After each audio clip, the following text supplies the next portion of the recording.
The rain hammered against the windows of the small cafe on the edge of the city. Inside, the warmth was a stark contrast to the cold chaos outside. People sat in small groups sipping coffee and sharing quiet conversations. The smell of freshly baked bread mixed with the aroma of dark roast coffee. It was the kind of place where everyone knew everyone, where strangers became friends over a shared table. Marcus sat near the window, his fingers wrapped around a steaming mug. He watched the rain create rivers on the glass, his mind far away from the comfort of the cafe. He was a journalist, always looking for the next story, the next truth hidden beneath layers of lies. His notebook lay open on the table, filled with half-finished sentences and questions that had no answers yet. Beside him sat Elena, a local shopkeeper who had been coming to this cafe for 15 years. She talked about her day, about the customers who came and went, about the small dramas of neighborhood life. Marcus nodded politely, but his attention was divided. Something felt different today. The air carried a tension he couldn't quite name. Across the room, old Thomas sat in his usual corner reading a newspaper that was 3 days old. He didn't care about the date on the paper. He read for the ritual, for the feeling of being connected to something larger than his small apartment and his quiet life. His weathered hands turned the pages slowly, his eyes scanning words he had probably read before. The cafe door stood solid and wooden, painted a deep red that had faded over the years. A small bell hung above it, ready to announce each new arrival with a cheerful jingle. The owner, a man named Dmitri, stood behind the counter, wiping down the espresso machine with methodical care. He had owned this place for 20 years, had seen it through good times and bad, through changes in the neighborhood and shifts in the economy. The clock on the wall ticked toward 3 in the afternoon. Outside, the rain began to ease slightly, though the sky remained heavy and gray. A few more customers trickled in, shaking water from their coats and stamping their feet on the worn welcome mat. They ordered their drinks and found their seats, adding their voices to the gentle hum of conversation that filled the space. Nobody noticed when the rain stopped completely. Nobody heard the distant sound that might have been thunder, or might have been something else entirely. The city beyond the cafe windows continued its daily rhythm, cars passing by, people hurrying along sidewalks with umbrellas clutched tight, even though the rain had ceased. Marcus finally closed his notebook and took a long drink of his coffee. It had gone lukewarm, but he didn't mind. Elena had moved on to a story about her grandson, and he found himself actually listening now, drawn into the simple joy in her voice. These were the moments that made life worth living, he thought. The quiet spaces between the big stories, the human connections that held communities together. Behind the counter, Dmitri began preparing for the evening rush. He ground fresh coffee beans, the rich smell filling the cafe and making several customers close their eyes in appreciation. He arranged pastries in the display case, each one placed with care. He took pride in his work in creating a space where people felt welcome and safe. The door's bell remained silent. No one came or went for several minutes. The cafe existed in its own small bubble of peace, separate from whatever storms might be brewing in the world outside. Conversations continued. Coffee cups clinked against saucers. Someone laughed at a joke. Life was normal, ordinary, beautiful in its simplicity, but then the air changed. It was subtle at first, a shift that only the most sensitive might have noticed. Thomas looked up from his newspaper, his old eyes sharp despite his years. Marcus felt it too, a prickling at the back of his neck that made him turn toward the door. Elena stopped mid-sentence, her words trailing off into silence. The bell above the door jingled. Not the usual cheerful sound of a customer arriving for coffee, but something different. The door opened slowly, pushed by a hand that trembled. And then she was there, standing in the doorway. A woman, tall and lean, wearing clothes that had once been military fatigues but were now torn and stained. Her face was pale, drawn with exhaustion and something deeper than simple tiredness, but it was the blood that made everyone freeze. It stained her left shoulder, spreading across her chest in a dark wet patch. Her right hand pressed against the wound, trying to stem the flow, but blood seeped between her fingers. In her left hand she carried a rifle, not casually, not carelessly, but with the practiced grip of someone who knew weapons intimately, who had trained with them, lived with them, perhaps killed with them. She stood there in the doorway, swaying slightly, her eyes scanning the room with the methodical precision of a soldier assessing a situation. Every person in the cafe had turned to look at her. Every conversation had died mid-word. The only sound was the drip, drip, drip of blood falling from her fingers onto the wooden floor. Marcus felt his heart hammering in his chest. His journalist instincts screamed at him to ask questions, to document what was happening, but fear kept him frozen in his seat. Elena had gone pale, her hand clutching the edge of the table. Thomas had risen halfway from his chair, his newspaper forgotten on the floor. The woman took a step forward, and the door swung closed behind her with a soft click that sounded like thunder in the silence. Her boots left bloody footprints on the clean floor. She moved with difficulty, each step clearly causing her pain, but she moved with purpose. Her eyes never stopped scanning, never stopped evaluating. Dmitri stood behind his counter, his hand hovering near the phone. Should he call for help? Should he move? Should he speak? The questions raced through his mind, but he did nothing. None of them did anything.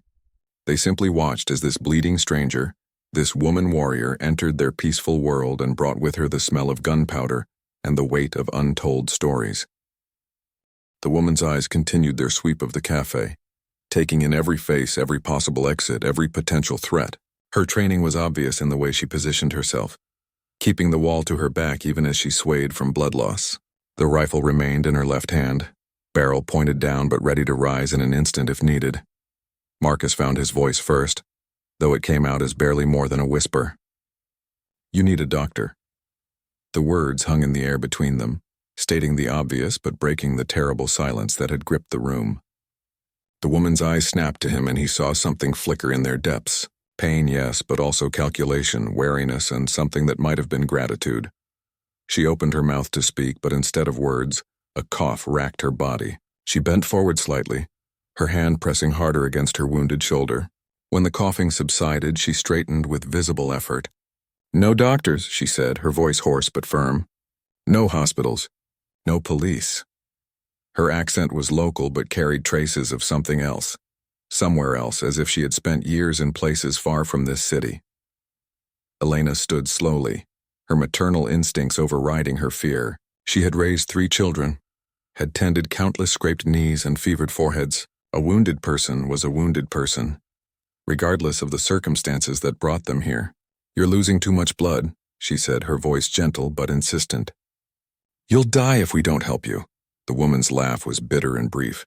I've been dying for 3 days now. A few more hours won't make much difference. But even as she said it, her knees buckled slightly. She caught herself against a nearby table, leaving a smear of blood on its surface. The rifle clattered as she adjusted her grip, and everyone in the cafe tensed, but she made no threatening moves. Dmitri finally moved, coming around from behind the counter. He had served in the military himself many years ago, before he opened this cafe and tried to leave that life behind. He recognized the signs of a soldier in trouble, someone running from something, someone who had seen and done things that normal people couldn't imagine. At least sit down, he said, pulling out a chair. You're scaring my customers. The woman looked at him, really looked at him, and something in her expression softened. She saw the understanding in his eyes, the recognition of one soldier to another. She nodded once and moved toward the chair, her movement stiff and painful. As she sat, the rifle lay across her lap, her hand never leaving it. Blood continued to seep through her fingers where they pressed against her shoulder. Thomas, who had been silent until now, shuffled forward with his walking stick. His old hands shook, but his voice was steady. I was a medic in the war, he said. The big one, not these little conflicts they have now. Let me look at that wound. He didn't wait for permission, already moving toward her with the confidence of someone who had treated countless injuries in his younger days. The woman tensed as he approached, but she didn't pull away. Perhaps she recognized that she had no choice, that pride and secrecy would kill her as surely as the bullet wound in her shoulder. Thomas bent over her, his experienced eyes assessing the damage. Through and through, he muttered. That's good. Means the bullet's not still in there.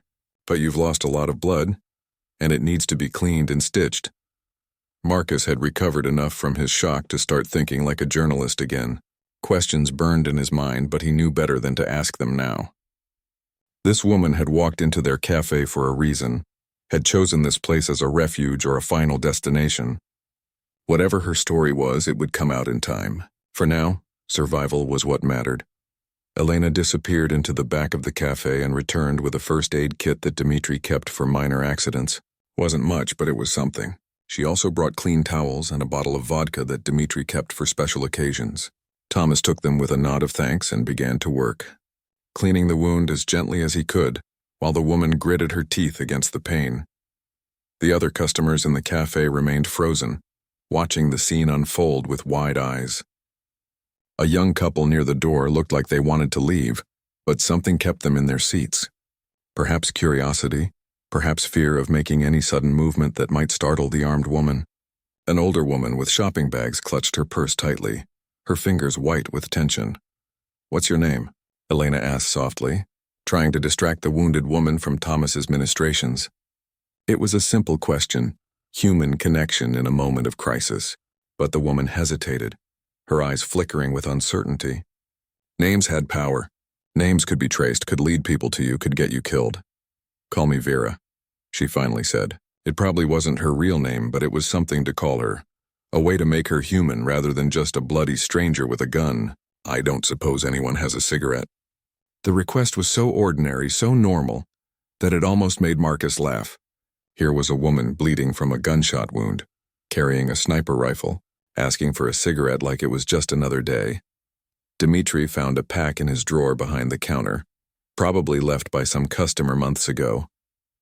He brought it over along with a lighter, and Vera took one with her free hand, the one not pressed against her wound. She lit it and inhaled deeply, the smoke curling up toward the ceiling. For a moment she closed her eyes and the tension in her shoulders eased just slightly. Thomas worked with steady hands, though his fingers weren't as nimble as they once were. He cleaned the entry and exit wounds, noting with professional satisfaction that the bullet had missed anything vital. With proper care, she would survive. Without it, infection would take her within days. He began to stitch, using the supplies from the inadequate first aid kit and decades-old muscle memory. Outside, the sky had darkened further. Evening was approaching, and with it would come questions that couldn't be avoided. Why had this woman come here? What had happened to her? Who was she running from? And perhaps most importantly, who was she really? The rifle across her lap suggested she was more than just an ordinary soldier. The precision of that weapon, the scope mounted on top, spoke of someone trained for a very specific kind of warfare. Marcus glanced at Elena, then at Dmitri, then at the other customers. An unspoken agreement seemed to pass between them. Whatever was happening here, whatever this woman had done or fled from, they would help her, at least for now, at least until they understood more. The cafe had become something more than a place to drink coffee. It had become a sanctuary, a place where decisions would be made that might change all their lives. Thomas finished the last stitch and tied it off with practiced efficiency. The wound was closed now, though blood still stained the surrounding fabric of Vera's torn uniform. He wrapped clean bandages around her shoulder, securing them as tightly as he dared without cutting off circulation. When he stepped back, Vera opened her eyes and looked at him with something that might have been respect. "Thank you," she said simply. Those two words carried weight, carried meaning that went beyond the simple act of medical treatment. She had survived situations where thanks were earned through actions, not just spoken casually. Thomas nodded and returned to his seat, suddenly exhausted by the effort and the memories it had stirred up. The cigarette burned down to ash between Vera's fingers. She crushed it out in an empty saucer on the table, then finally moved her hand away from her shoulder. The bleeding had slowed to a trickle. The immediate crisis had passed, but everyone in the cafe knew this was just the beginning. Questions hung in the air, unspoken but present. A young man named Peter, who had been sitting silently near the back with his laptop, finally found his courage. "Are you going to tell us what happened?" His voice shook slightly, but his eyes were direct. He was barely 20, still young enough to believe in clear answers and simple truths. The world hadn't yet taught him that some stories were too complicated for easy explanations. Vera looked at him for a long moment, weighing her options. She could lie, could spin some tale that would satisfy their curiosity without revealing anything real, but something in the honest concern on these faces, in the way they had helped her without question, made her consider the truth, at least part of it. "I was following orders," she began, her voice low but clear enough for everyone to hear. 3 weeks ago, I was stationed in the mountains north of here. My unit was tasked with surveillance, with watching the border for smugglers and worse. We did our job. We watched, we reported, we stayed invisible. She paused, her jaw clenching. Then one night we saw something we weren't supposed to see. Marcus leaned forward, his journalist instincts fully engaged now. This was a story, a real story, the kind that could expose corruption or reveal hidden truths. But he remained silent, letting Vera speak at her own pace. Interrupting her now might close her off completely. Government officials, Vera continued. High-ranking ones. Meeting with men who shouldn't exist. Men whose faces appear in intelligence briefings about trafficking networks, about weapons deals, about things that destroy lives and countries. Her hand unconsciously went to her rifle, fingers tracing its familiar lines. We recorded everything. We followed protocol. We sent the evidence up the chain of command. Elena made a small sound of understanding. She had lived long enough to know that doing the right thing didn't always lead to the right outcome. Sometimes it led to danger, to betrayal, to finding yourself alone against forces much larger than yourself. They came for you, she said quietly. Vera nodded. Not immediately. For 2 days, nothing happened. We thought maybe finally someone would act on what we had found. Then on the 3rd night, our camp was hit. Not by enemies from outside, by our own people. The memory flickered across her face, bringing fresh pain that had nothing to do with her wounded shoulder. 8 members in my unit. 7 are dead now. I'm the only one who made it out. The cafe had gone completely silent again. Even the usual background noises seemed muted. The clock ticked, the refrigerator hummed, but these sounds felt distant and unimportant compared to the weight of Vera's words. She was describing murder, betrayal at the highest levels, the kind of conspiracy that most people only read about in newspapers or saw in movies. Dmitri came over with a glass of water and set it in front of Vera. She drank deeply, grateful for the coolness against her dry throat. I've been running ever since, she said after draining half the glass. 3 days through the mountains, through forests, avoiding roads and towns. They're looking for me. They need to silence me before I can tell anyone what I saw. But you just told us, Peter said, and there was fear in his voice now. Fear for himself, for everyone in this cafe. If what Vera said was true, if powerful people wanted her dead, then being in this room with her made them all targets. That puts us all in danger. Vera met his eyes without flinching. Yes, she said honestly. It does, I'm sorry for that. But I had nowhere else to go. I needed to stop, needed medical attention, needed a moment to think. She looked around at all of them, at these ordinary people whose ordinary day had been shattered by her arrival. If you want me to leave, I will. I won't blame you. You didn't ask for this, but Elena shook her head. Where would you go? You can barely stand and night is falling. Besides, she added with a small smile, I've never liked bullies. Never liked people who think they can do whatever they want just because they have power. My whole life I've tried to stand up for what's right even when it cost me. Thomas spoke up from his corner. The girl needs rest and food. She needs time to heal before she makes any more decisions. We can give her that much at least. His old eyes swept the room, meeting the gaze of each person there. We can decide tomorrow what to do next. But tonight we help someone who needs help. That's what decent people do. Marcus found himself nodding in agreement. Yes, there was danger here. Yes, helping Vera could bring trouble to all of them. But there was also a story that needed to be told. Truth that needed to see light. And beyond that, beyond his professional interest, there was simply the human obligation to help someone in need. He had always believed in that obligation, had built his career on exposing injustice and giving voice to the voiceless. One by one, the others in the cafe made their choice. The young couple near the door decided to stay. The older woman with shopping bags relaxed her grip on her purse. Even Peter, despite his fear, nodded his acceptance. They were all in this together now, whether they had planned it or not. The cafe had become more than a gathering place. It had become a conspiracy, a shelter, a place where ordinary people made the extraordinary decision to stand against power. Dmitri locked the front door and pulled down the shades. We're closed for the night, he announced. I'll make food. We'll talk. We'll figure this out together. He moved behind his counter with renewed purpose, pulling out ingredients, firing up the stove. The familiar actions grounded him, gave him something productive to do while his mind raced through possibilities and plans. Vera watched them all with something like wonder in her eyes. She had expected fear, expected them to turn her away or call the authorities. She had been prepared to face that rejection, to move on and keep running until her strength gave out or they caught up with her. But instead, these strangers had chosen to help her.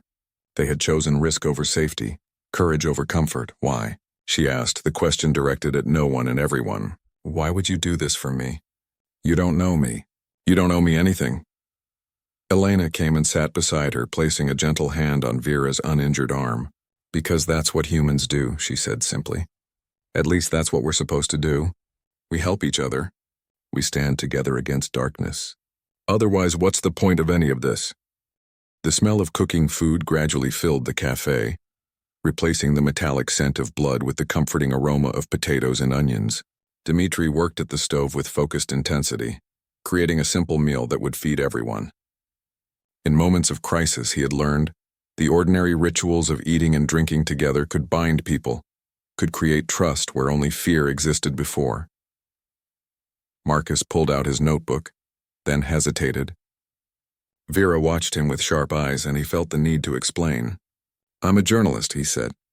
This story, what you've told us, it needs to be documented. People need to know. But I won't write anything you don't want me to write. You have my word on that. Vera considered this, her fingers drumming thoughtfully on the stock of her rifle.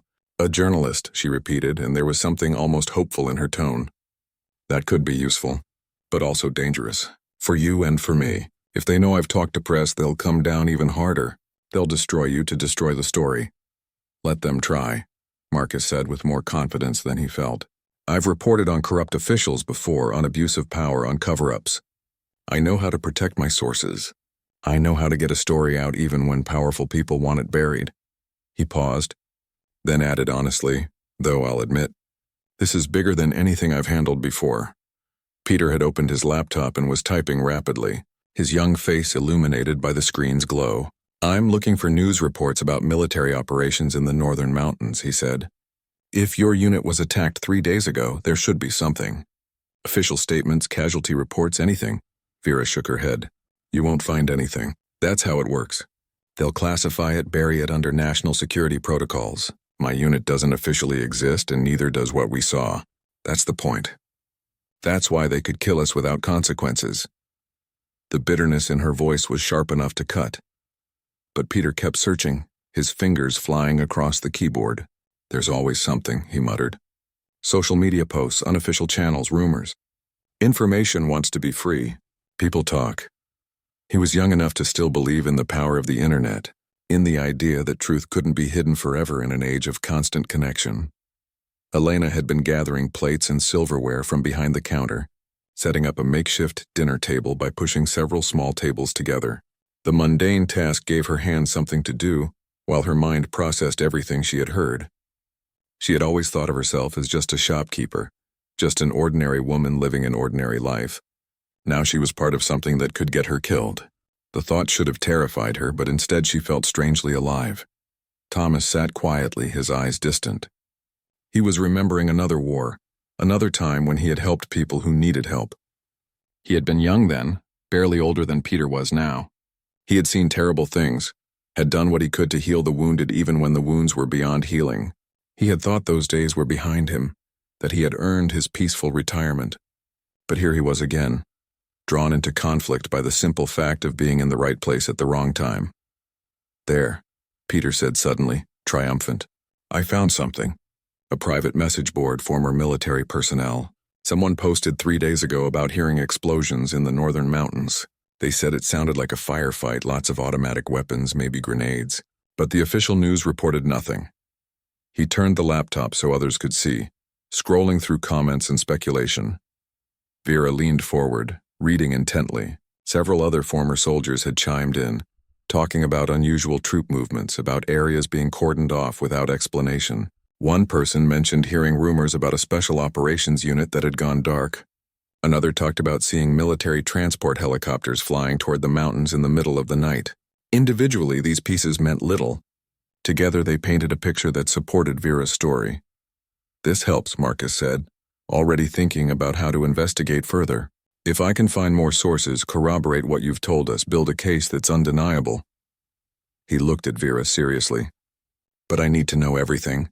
Names, dates, exactly what you saw and recorded. I need the evidence your unit collected.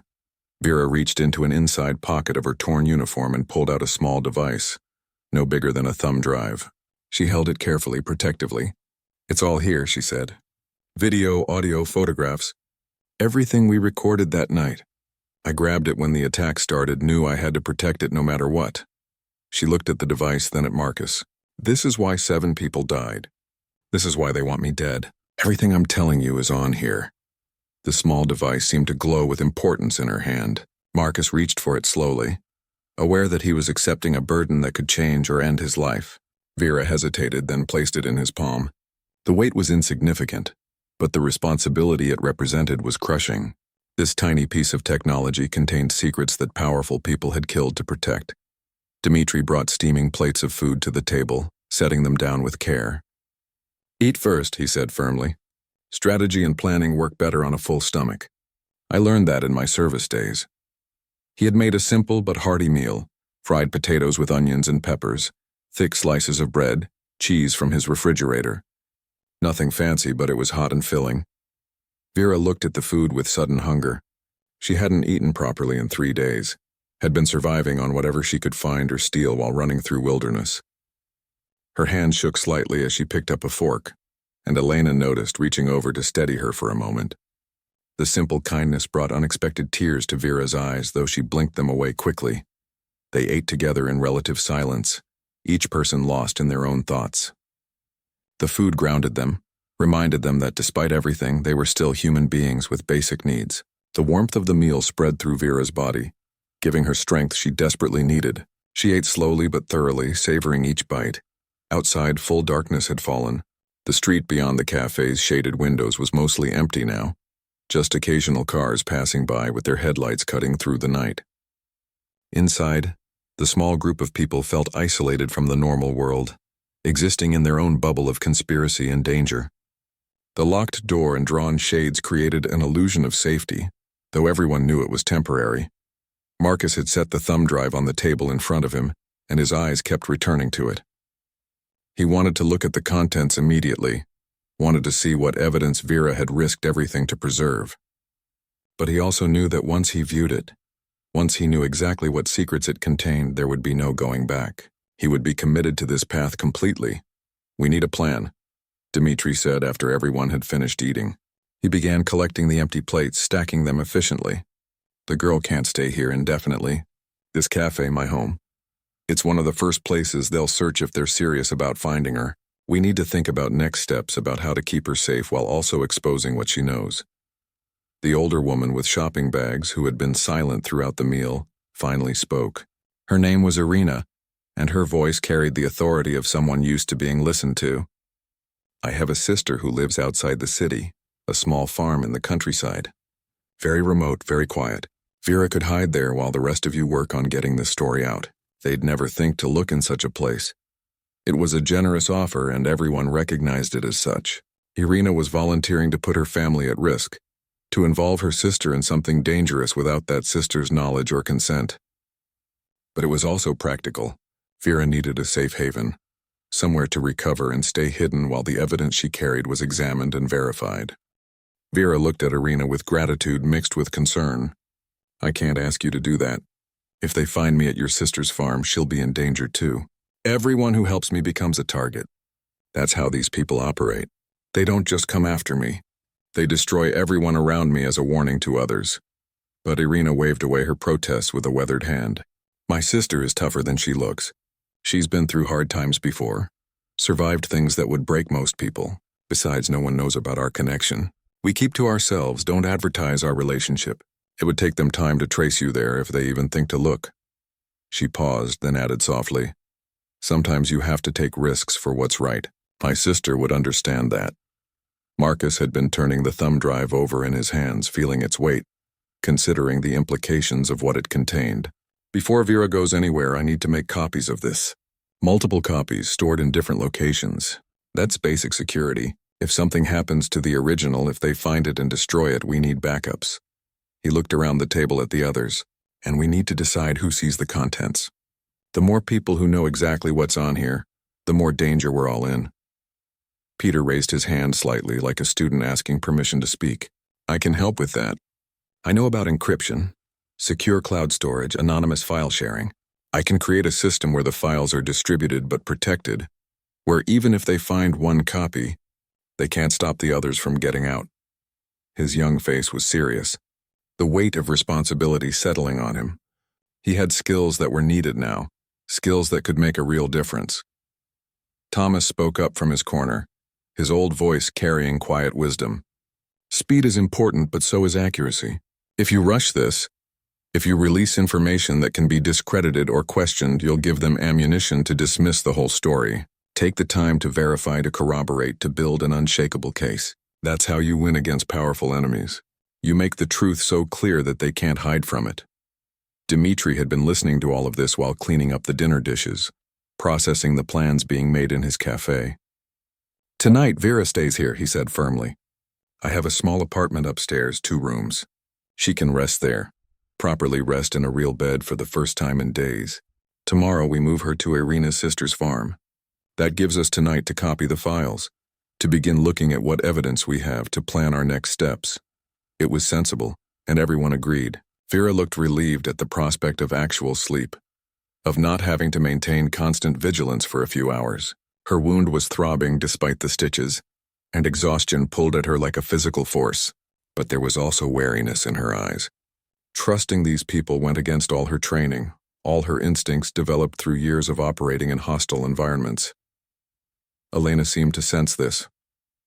You're safe here tonight, she said gently, placing a comforting hand on Vera's arm again. We won't let anything happen to you. Sometimes you have to trust people, even when everything in you says not to. We've all made that choice tonight. Now it's your turn to make it too. The words struck something deep in Vera. She realized that she had been operating alone for so long, had been trained to rely only on herself, that she had forgotten what it meant to be part of a community. These people were offering her something precious, not just shelter and safety, but connection, solidarity, the knowledge that she wasn't facing this alone anymore. She nodded slowly, accepting what they offered. Marcus inserted the thumb drive into his laptop carefully as if it might explode. The screen lit up with a file directory, dozens of folders organized by date and type. Video files, audio recordings, photographs, written reports. It was comprehensive, exactly the kind of meticulous documentation that good intelligence work required. His hands hovered over the keyboard and he realized his palms were sweating. Should we look now? Peter asked, leaning over to see the screen. See what we're dealing with? But Vera shook her head. Not all of you. The fewer people who see the actual evidence, the safer you are. If they question you, if they come asking questions, you can honestly say you don't know details. That ignorance might protect you. She looked at Marcus. You need to see it, because you're the one who will write the story. Peter needs to see it because he'll handle the technical side. But the others should stay clean. Elena protested immediately. We're already involved. We've already made our choice. Protecting us now seems pointless. It's not pointless, Vera insisted. There are degrees of involvement. There's helping a wounded stranger, which is explainable, which they might overlook if they're being merciful. And then there's conspiracy to expose state secrets, which carries much harsher consequences. Let Marcus and Peter take that risk. The rest of you have given enough just by being here. Thomas nodded his agreement. The girl is right. Marcus and Peter are younger, more able to run if they need to, and their skills are specifically suited to getting this information out. The rest of us can help in other ways, provide support and cover, but we don't need to see what's on that device to do our part. It was decided then. Marcus would review the evidence tonight with Peter's help, would begin the process of understanding what they had and how to present it. Peter would create encrypted backups and establish secure channels for distributing the information when the time came. The others would help however they could, providing alibis, running interference, supporting the effort without directly handling the evidence. Dmitri led Vera upstairs to his apartment, supporting her when she stumbled on the narrow staircase. The wound was taking its toll, and the temporary boost from food and rest was fading. She needed real sleep, extended recovery time. The apartment was small but clean, furnished simply but comfortably. Dmitri showed her to the bedroom, gave her clean clothes to change into, pointed out where she could wash up. The door locks from the inside, he told her. You'll be safe here. I'll wake you if there's any trouble, but I don't expect any tonight. Try to sleep. Your body needs it to heal." He paused at the door, then added, "Thank you for trusting us. I know that wasn't easy for you." Vera watched him leave, then carefully locked the door. She stripped off her bloody uniform, wincing as the movement pulled at her stitches. The wound looked better now that it was cleaned and dressed, but it would scar badly. Just another mark to add to the collection her body had accumulated over years of service. She pulled on the clean clothes Dmitri had provided, soft cotton that felt like luxury against her skin. The bed beckoned and she sank onto it gratefully. But even as her body relaxed, her mind remained alert, years of training refusing to let her completely let down her guard. She had placed her rifle within easy reach, loaded and ready. Old habits died hard. The sounds of the cafe below were muffled but comforting, the murmur of voices as the others continued their planning. Downstairs, Marcus had opened the first video file. Peter sat beside him, watching the laptop screen with intense focus. What they saw made both of them draw sharp breaths. The footage was clear, shot with military-grade night vision equipment. It showed 3 men in expensive suits meeting with 4 others, whose faces Marcus recognized from intelligence reports he had researched for previous articles. Arms dealers, traffickers, men with blood on their hands and money in their pockets. The conversation was audible, recorded with professional precision. The officials were discussing routes, payments, protection. They were arranging for weapons to flow across borders, for certain shipments to pass through checkpoints without inspection. They were laughing about it, casual in their corruption, confident in their immunity from consequences. The evidence was damning, undeniable, exactly what Vera had promised. Marcus felt his journalist heart racing. This was the story of a lifetime, the kind of expose that won awards and changed governments. But it was also incredibly dangerous. The men in this video had the power to destroy lives, to make people disappear. They had already killed 7 soldiers to protect their secrets. They would not hesitate to kill again. Peter was already working on his laptop, creating a secure network structure that would protect the files. His fingers flew across the keyboard with practice speed, setting up encryption protocols, establishing anonymous servers, creating redundancies. "This is sophisticated," he said quietly, not taking his eyes from his screen. "These aren't just random criminals. These are organized networks with government protection. The level of coordination shows planning that goes way up the chain." Marcus nodded, his mind already composing the article he would write, but he knew it couldn't be a simple expose. He needed context, needed background, needed to connect the dots in a way that would make the story impossible to dismiss. He began making notes, listing questions that needed answers, sources that needed to be contacted. The work ahead was enormous and time was not on their side.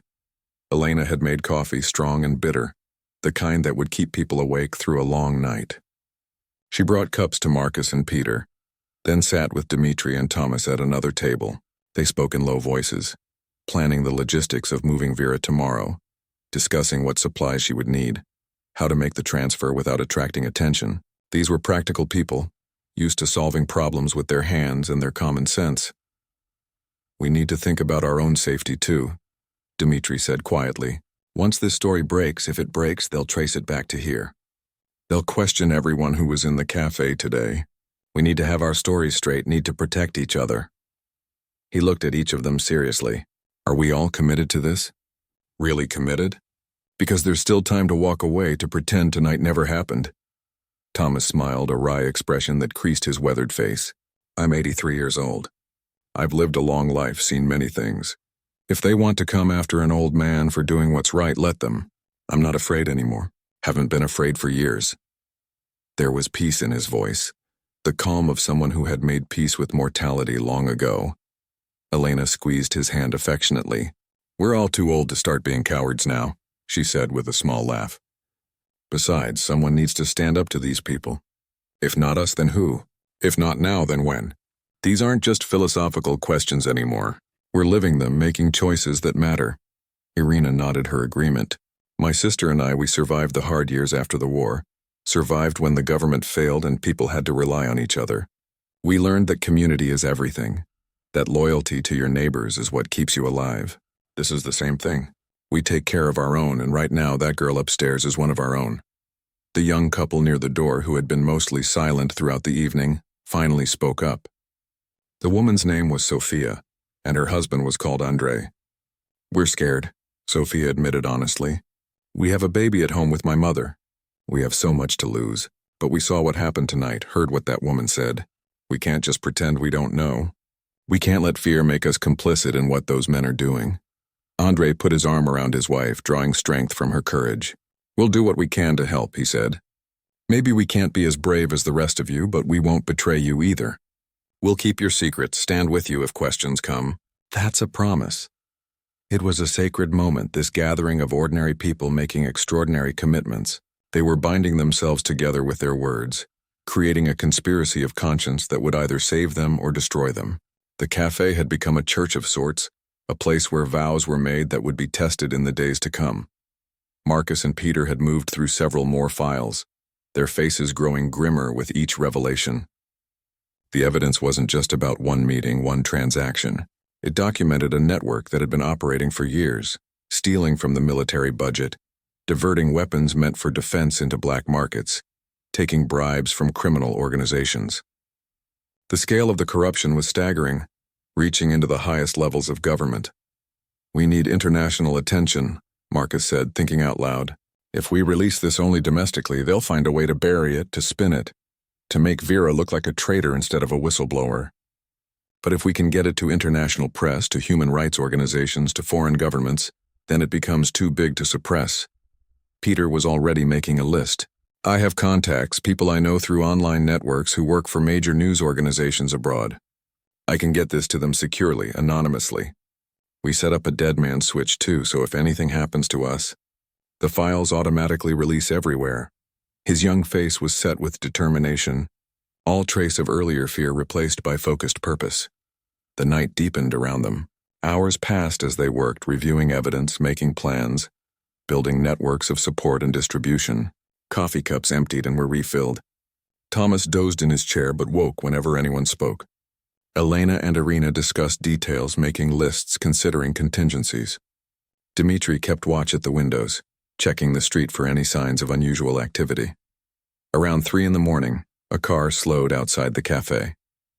Dmitri tensed, his hand moving to the phone in his pocket. But the car kept moving after a moment, just someone lost or looking for an address. The tension in the room eased slightly, but everyone was reminded of how vulnerable they were, how exposed. Upstairs, Vera slept fitfully, her soldier's instincts keeping her partially aware even in sleep. She dreamed of her unit, of the men and women who had died because they had done their duty. She saw their faces, heard their voices, relived the moment when everything went wrong. She woke once with a gasp, reaching for her rifle before remembering where she was. The pain in her shoulder was a dull throb now, manageable but constant. She got up and moved to the window, careful to stay behind the curtain. The street below was quiet, the city sleeping peacefully, unaware of the drama unfolding in this small cafe. She thought about the choice she had made to come here, to trust strangers with her life and her secrets. It had been instinct more than plan, desperation more than strategy. But somehow it had been the right choice. These people had welcomed her, had risked everything to help her. They asked nothing in return except the truth, the chance to do what was right. In her years of military service, Vera had seen the worst of humanity, the cruelty and corruption that power could breed. But she had also seen moments of extraordinary courage and compassion, times when people chose to be heroes even when it cost them dearly. Tonight she had witnessed that courage again. She returned to bed and lay awake, staring at the ceiling, thinking about what came next. Tomorrow she would move to Irina's sister's farm, would hide there while Marcus and the others worked to expose what she had discovered. It meant giving up control, trusting these relative strangers to handle evidence that 7 people had died to protect. Everything in her training screamed against such trust, but everything in her heart said it was right. The alternative was to keep running, to carry this burden alone until inevitably they caught up with her. Or she could release the evidence herself, post it online recklessly and hope it gained traction before being scrubbed and dismissed. Both options were likely to fail, likely to result in the evidence being lost and her death being meaningless. This way, with help, with people who knew how to navigate media and public opinion, there was at least a chance of success. Downstairs, Marcus had finished his initial review of the evidence. He leaned back in his chair, exhausted but energized by what he had seen. "This is going to work," he said to Peter. "We have everything we need to make this story undeniable. The video, the audio, the documentation. We have dates, times, locations, names. They can't spin their way out of this." Peter had completed the technical preparations, creating a distributed network of encrypted copies stored in locations around the world. Even if the authorities shut down one server, 10 others would remain active. Even if they captured the original thumb drive, the evidence would live on. "We're ready," he confirmed. "Whenever you want to release this, we can do it simultaneously across multiple platforms. It'll be everywhere before they can react." Dawn came slowly, painting the sky in shades of gray and pink. The city began to wake around them, morning traffic building, people heading to work, life continuing its normal rhythm. Inside the cafe, the small group of conspirators looked exhausted but determined. They had worked through the night, and now they faced the challenge of turning their plans into action. Dmitri made breakfast, simple food again, but nourishing. The smell of fresh bread and eggs filled the cafe, mixing with the lingering scent of coffee. Vera came downstairs carefully, moving with obvious pain but looking more rested than she had the night before. She had changed into the clean clothes Dmitri provided, dark and nondescript, the kind of outfit that would help her blend in. "How's the shoulder?" Thomas asked, standing to examine her wound. She let him check the bandages, satisfied when he nodded approvingly. "Healing well. You're young and strong. The body knows how to repair itself if you give it a chance. Keep it clean, change the dressing daily, and avoid heavy lifting for at least 2 weeks." Vera smiled slightly at the last instruction. "I'll try to remember that when I'm running for my life again." But the joke fell flat, the reality of her situation too heavy for humor. She sat at the table and accepted a plate of food from Dmitri, eating with the methodical efficiency of someone fueling their body rather than enjoying a meal. Marcus showed her what they had accomplished overnight: the network of backups, the contacts established with international journalists, the framework for releasing the story when the time was right. Vera listened intently, asking sharp questions, pointing out potential weaknesses in their plan. Her military training showed in the way she thought about security, about operational details, about contingencies. "You need to verify my identity," she said suddenly. "Before you release anything, you need independent confirmation that I am who I say I am, that I was part of the unit I claim. Otherwise, they'll just say I'm making it all up, that I'm mentally unstable or working for foreign interests. My credibility is essential to the story's credibility." Marcus nodded. He had already thought of this and had a plan. "I have a contact in military records, someone who owes me a favor. I can get verification of your service record, your unit assignment, even information about the other members of your team. It'll take a day or two, but it's possible. In the meantime, we keep you hidden and safe." Irina had been on her phone speaking quietly with her sister. She hung up and turned to the group. "It's arranged. My sister is expecting a visitor, someone who needs rest and quiet. She's prepared a room, stocked supplies. She doesn't ask questions, which is good, because I haven't given her many answers. She trusts me, and that's enough." The plan was to move Vera during mid-morning when traffic was heaviest and one more car on the road would attract no attention. Irina would drive her personally, taking a roundabout route to make sure they weren't followed. They would stop at several places along the way, shops and cafes, creating a pattern that looked like normal errands rather than a deliberate journey to a specific destination. Peter had one more task to complete. He needed to establish secure communication between Vera and the rest of them, a way for her to stay informed and provide input without being traceable. He showed her an encrypted messaging app, explained how it worked, made sure she understood the security protocols.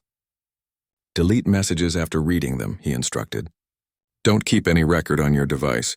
Assume everything digital can potentially be compromised."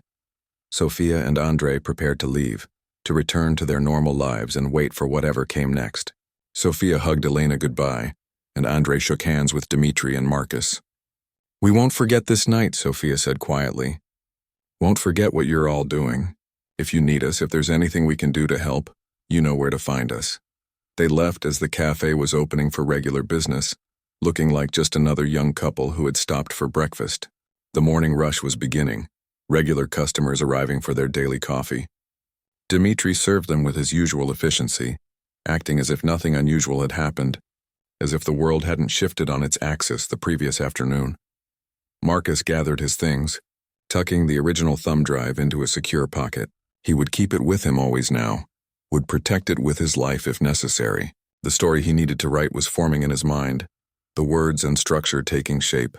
He would work on it from his apartment, would reach out to his contacts, would begin the careful process of building a case that couldn't be denied. At 10 in the morning, Irina's car pulled up outside the cafe's back entrance. Vera moved quickly, her rifle concealed in a long bag that could have held anything. She paused at the door, looking back at the people who had helped her. "Thank you," she said simply. And those words carried the weight of everything she couldn't express. Gratitude, hope, fear, determination. Elena embraced her carefully, mindful of the wounded shoulder. "Be safe," she whispered. "And remember, you're not alone anymore. We're with you in this all the way to the end." Then Vera was gone, sliding into Irina's car and disappearing into the morning traffic. The cafe felt emptier without her presence, as if something vital had been removed. But the work continued. Marcus left next, heading to his apartment to begin writing. Peter stayed behind, his laptop open, monitoring networks and preparing for the day when they would release everything. Thomas and Elena lingered over coffee, talking quietly about what they had witnessed and been part of. "I never thought I'd be involved in something like this at my age," Thomas said, his old eyes thoughtful. "Always figured my days of importance were behind me.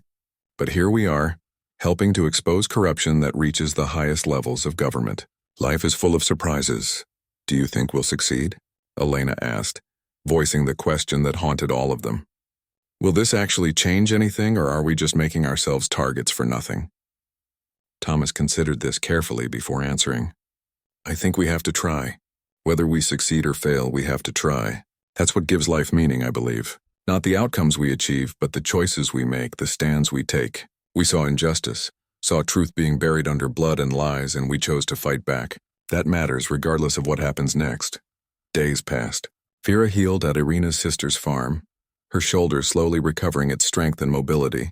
She helped with farm work when she could, finding unexpected peace in the simple rhythms of rural life.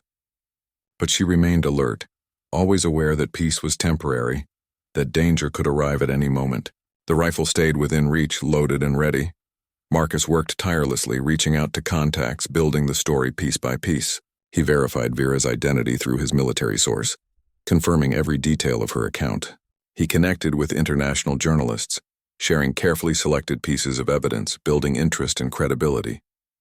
He wrote and rewrote his article, making it airtight, making it powerful, making it impossible to ignore.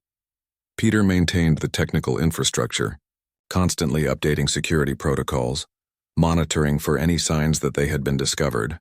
He set up the dead man switch, the system that would automatically release everything if Marcus or Vera failed to check in regularly. It was insurance protection against the worst-case scenario.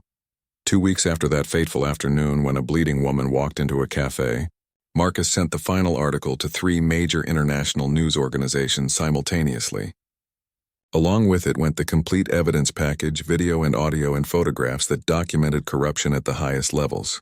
The story broke like a thunderclap, spreading across global media within hours. The reaction was immediate and explosive. Foreign governments demanded investigations. International human rights organizations called for accountability. The domestic press, initially hesitant, was forced to cover the story once it became impossible to ignore. Social media erupted with outrage and demands for justice. The officials named in the evidence tried to deny, tried to spin, tried to claim the recordings were fabricated. But the evidence was too strong, too detailed, too undeniable. Within days, the first arrests were made. Within weeks, a special prosecutor was appointed to investigate the full scope of the corruption. The scandal consumed the government, forcing resignations and criminal charges. Vera watched it all unfold from her refuge on the farm, following the news with a mixture of satisfaction and sorrow. 7 of her comrades had died to protect this truth. Their sacrifice had not been in vain. The corruption they had discovered was being exposed. The criminals who had killed them were being brought to justice. But the cost had been terrible, and she would carry the weight of their loss for the rest of her life. The cafe returned to its normal operations. Though the people who gathered there knew they had been part of something extraordinary, Marcus's article won awards. established him as one of the most important investigative journalists of his generation. But he always credited the real heroes, the ordinary people who had chosen courage over safety, who had risked everything to stand for truth.